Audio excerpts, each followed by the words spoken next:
The best business in the world really is referred business. We all love to get referrals. That business comes in the door pre-sold. It comes in the door with third-party credibility. It has a very low acquisition cost. And psychologically, it's so much more fun to be sought out than to go out and pitch yourself. So we really want to maximize the number of professional referrals that we get. The problem is that most people go about that by happenstance. I happen to meet a guy, we happen to have a drink together, and now he sends me a client every now and then. You really need to go about it systematically and continuously. You want to build that referral network, you want to be building that referral network all the time. The wonderful thing, too, about a referral source, a professional referral source, is it's not just one client they can send you, it's many, many clients and over a period of years.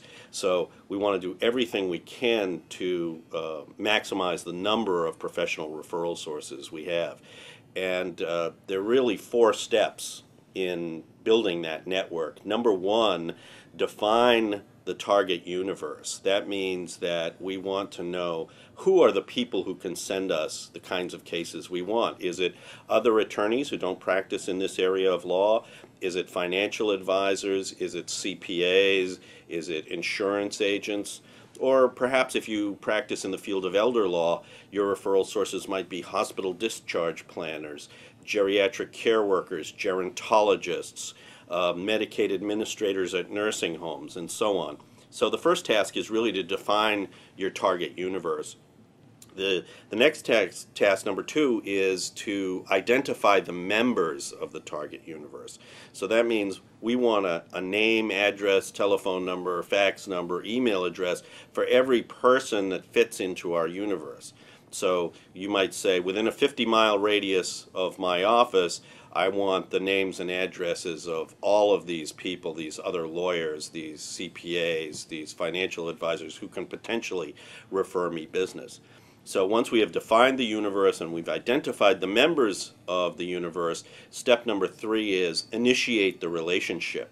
That means we have to find some way to break the ice, some way to get the relationship started. That could be an introductory letter. That could be a networking luncheon. That could be offering courses for CE credits. But we have to do something to start the process. And then step number 4 is what we call dripping.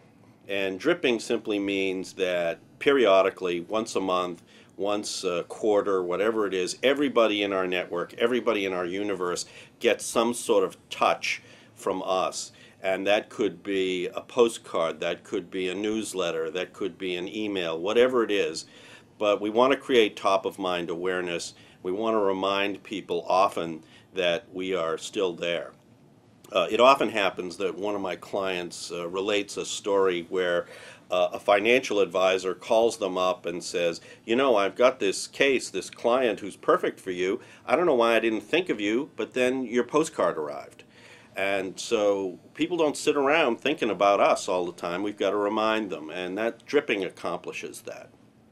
There was a famous story, I think it was in one of Harry Beckwith's books, about a car salesman in Detroit in the early 1960s. He was making more money selling cars off the lot than the chairman of GM was making in salary. And he was interviewed by a number of business publications as to his secret, his sales secret. And one of the things they found he was doing was he was mailing out 13,000 postcards a month. In those days, that was a few pennies apiece. However, they looked at the postcard, the people who were interviewing him, and said, they looked at it, and all the postcard said on the back was, I like you, Al Nigerian, the salesman's name. And they laughed and chuckled and said, yeah, what kind of marketing message is this? And he said, I don't know, I just want folks to know that I like them. So the marketing lesson that I take from that is that the touch is more important than the content. It's just the very fact of reaching out and touching people, reminding them that you're there and that you care, that makes all the difference.